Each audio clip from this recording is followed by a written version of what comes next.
3, 2, 1, 0.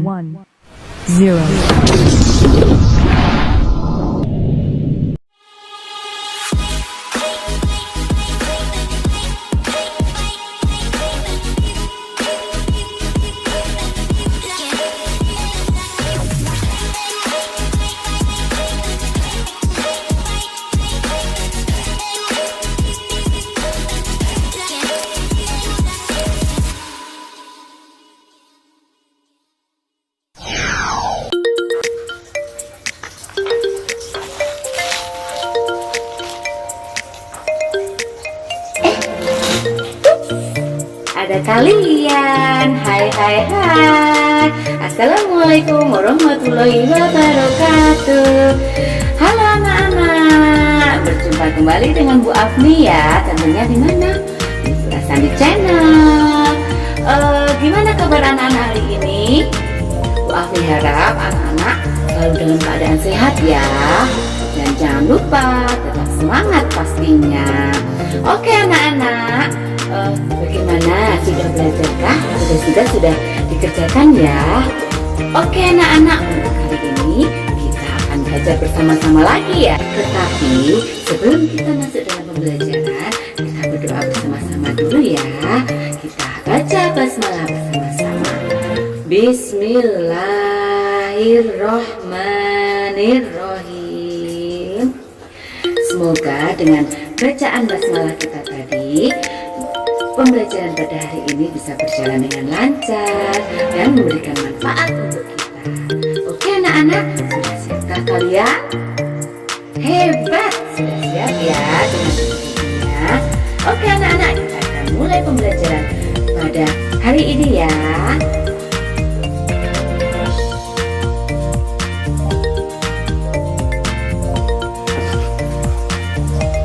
Sudah sampai di kelas ya.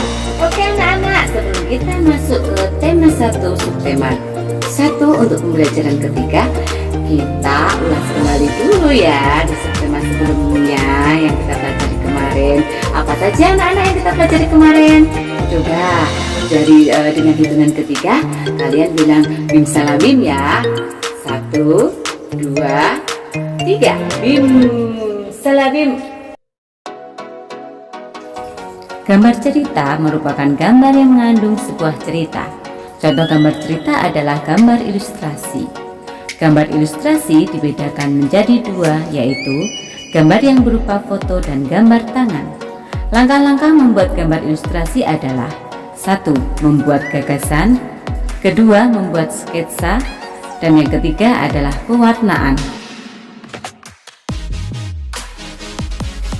Itu ya anak-anak, ringkasan materi untuk pembelajaran kemarin, dan kita akan lanjutkan untuk pembelajaran ketiga. Oke, sudah siap ya? Sudah siap ya? Masih semangat? Oke, mantap. Oke, kita lanjutkan untuk pembelajaran ketiga. Selesai bermain, Pak Rudi mengajak Edo mengumpulkan air seni kelinci.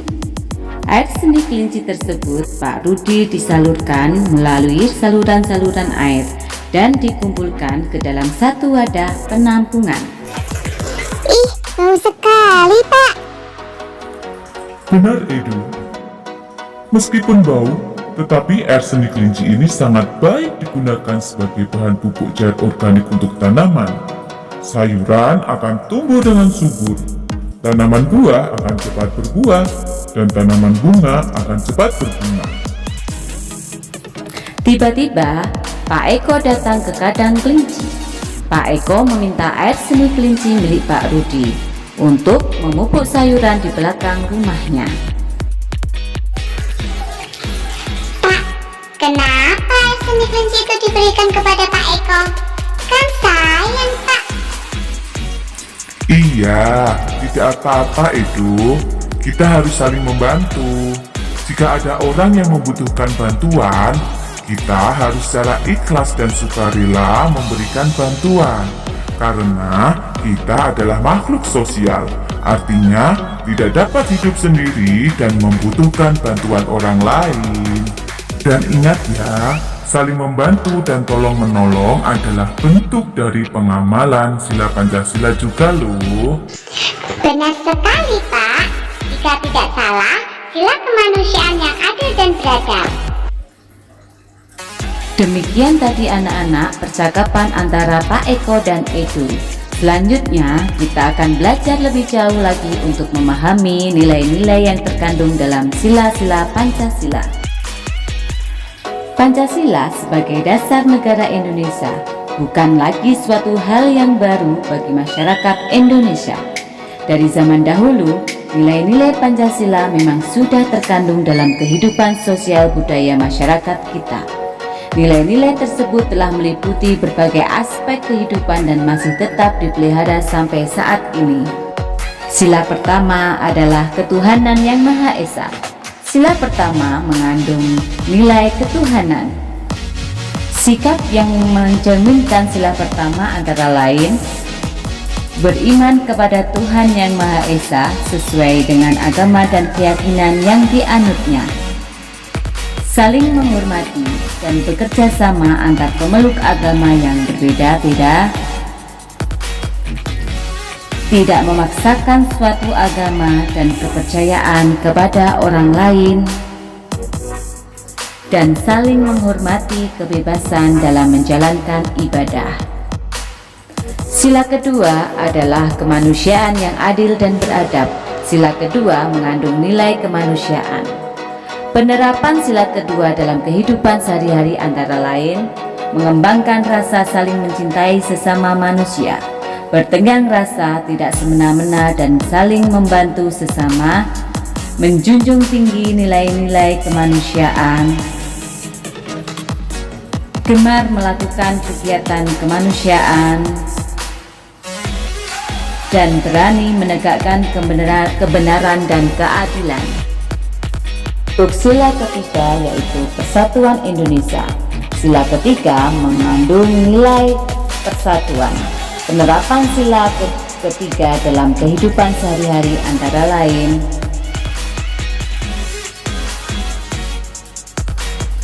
menjaga persatuan dan kesatuan negara kesatuan Republik Indonesia, menerapkan sikap cinta tanah air, rela berkorban demi kepentingan bangsa dan negara, dan cinta perdamaian dan persatuan.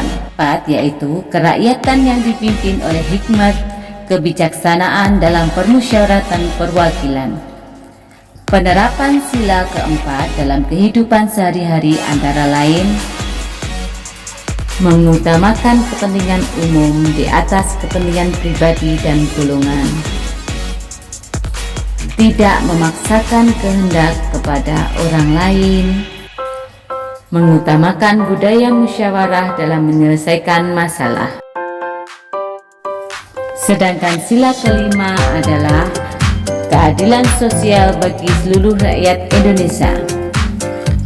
Penerapan sila kelima dalam kehidupan sehari-hari antara lain menghindari sikap boros dan bergaya hidup mewah, suka bekerja keras dan menghargai hasil kerja keras orang lain, bersikap adil terhadap sesama, dan menghormati hak orang lain, serta menolong dan menghargai orang lain. Bagaimana anak-anak, sudahkah kalian mengetahui penerapan nilai Pancasila dalam kehidupan sehari-hari? Nah, salah satu penerapan nilai Pancasila dalam kehidupan sehari-hari adalah cinta tanah air. Nah, agar kita lebih mencintai tanah air Indonesia, mari kita kenal lebih jauh tentang Indonesia. Kali ini kita akan belajar tentang wilayah Indonesia. Nanti akan Bu Afni paparkan tentang peta Indonesia. Kita akan belajar tentang letak astronomis dan letak geografis negara kita. Oke. Sekarang anak-anak amatilah peta kondisi geografis Indonesia berikut ini. Berdasarkan peta tersebut kita dapat mengetahui letak geografis dan letak astronomis Indonesia. Tapi sebelumnya kita harus tahu berapa luas wilayah Indonesia.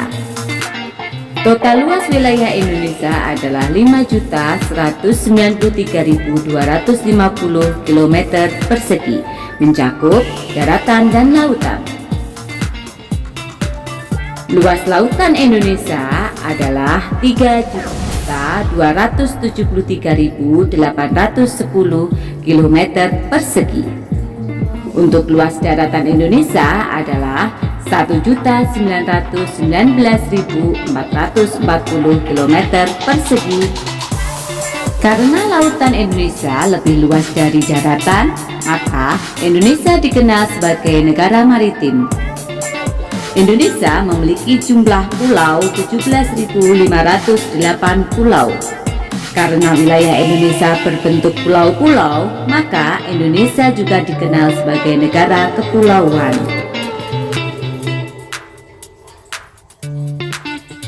Letak geografis Indonesia. Letak geografis adalah letak suatu daerah atau negara dilihat dari kenyataannya di permukaan bumi. Letak geografis biasanya dibatasi oleh berbagai komponen alam yang ada di bumi, misalnya benua, samudra, gunung, atau gurun.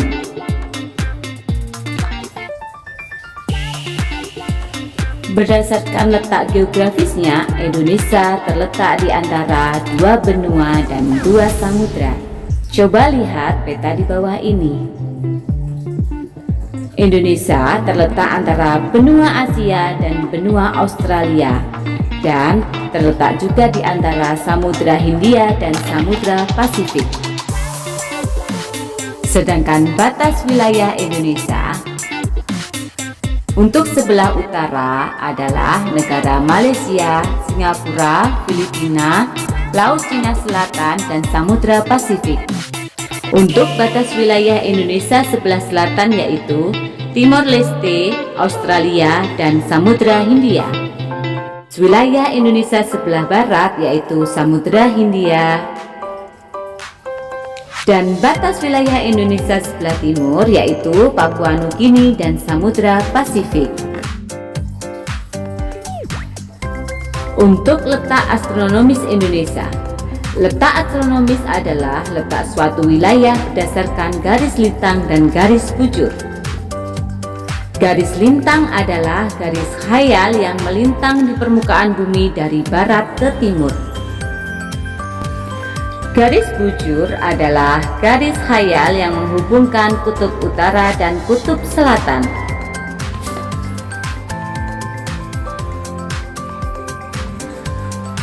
Letak astronomis Indonesia adalah 6 derajat lintang utara sampai 11 derajat lintang selatan dan 95 derajat bujur timur sampai 141 derajat bujur timur.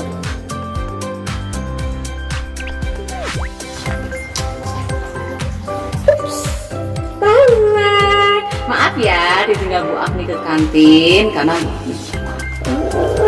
Oke, anak-anak sudah selesai ya. Oke, kalau gitu sudah paham semua. Kita sudah mempelajari peta untuk letak astronomis, letak geografis. Tadi kita sudah belajar tentang penerapan sikap nilai-nilai Pancasila juga. Sudah paham semua kan? Wah, aku yakin pasti paham semua ya. Paham nggak? Oh, paham ya. Oke, anak-anak, jika sudah paham, nanti untuk uji pemahaman kalian, kalian kerjakan soal-soal yang akan di-share Bu Afni ya. Dan jika masih ada pertanyaan tentang pembelajaran 3 ini, kalian tulis di kolom komentar di bawah ini nih ya. Seperti biasa, kolom komentar Bu Afni akan jawab di situ juga, ataupun nanti bisa menghubungi Bu Afni. Oke, selain itu jangan lupa ya, seperti biasa. Oke, beres. Oke anak-anak, terima kasih banyak dan sampai jumpa di pembelajaran selanjutnya. Kita akan bertemu masih tetap di tema 1, subtema 1, tetapi untuk pembelajarannya kita maju ke pembelajaran keempat. Anak-anak juga jangan lupa ulas lagi dari pembelajaran 1. Oke, selamat mengerjakan, selamat belajar. Assalamualaikum warahmatullahi wabarakatuh. Salam sehat untuk kalian semua.